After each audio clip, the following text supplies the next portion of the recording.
Hi നമസ്കാരം. ഇങ്ങനെ ഒരു രംഗം ഞാൻ എൻ്റെ രാഷ്ട്രീയ ജീവിതത്തിൽ ആദ്യമായിട്ടാണ് രാഷ്ട്രീയ നേതാക്കന്മാരിൽ നിന്ന് ഞാൻ കാണുന്നത് കേട്ടോ.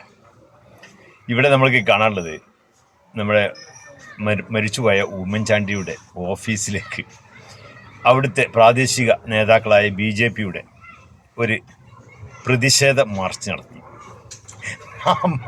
ആ മാർച്ചിൽ സത്യത്തിൽ ഉമ്മൻചാണ്ടിയുടെ മകൻ തന്നെ ആ മാർച്ചിൽ വന്നിട്ട് അവരുമാരുള്ള ഒരു കുശലുണ്ടല്ല, അത് വല്ലാതെ നമ്മളൊക്കെ മനസ്സിനെ വല്ലാതെ സ്നേഹം വല്ലാതായി. ഇങ്ങനെ ആവണില്ല. സത്യത്തിൽ ഇങ്ങനെ ആയിരുന്നെങ്കിൽ നമ്മുടെ കേരളം എത്രമാത്രം സന്തോഷത്തിലായിരിക്കും ജനങ്ങളൊക്കെ. ഇങ്ങനെ ആവാനല്ലേ നമ്മളൊക്കെ എപ്പോഴും ആഗ്രഹിക്കുന്നത്. ആ രംഗം ഒന്ന് കണ്ടുവരാം.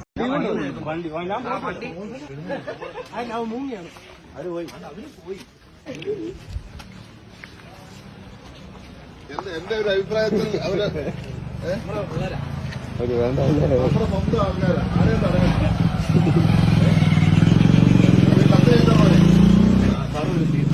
എപ്പോ വരും?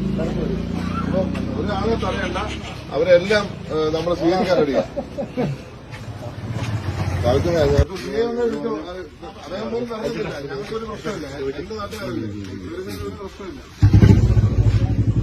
അവരുടെ അക്രമം കാണിക്കുന്നത് എനിക്ക് ഞാൻ വിശ്വസിക്കുന്നില്ല. അവർ വന്നോട്ടെ, അവർ സ്വാതന്ത്ര്യമില്ല. ഒന്നും തടയുക വേണ്ട, അവർ വന്നോട്ടെ. സ്വാതന്ത്ര്യം ഞാൻ കൊടുത്തിരിക്കുകയാണ്, അവർ വന്നോട്ടെ. ഞാൻ ഒഫീഷ്യലി ഞാൻ ഇവിടെ കത്ത് തരണ കരാ.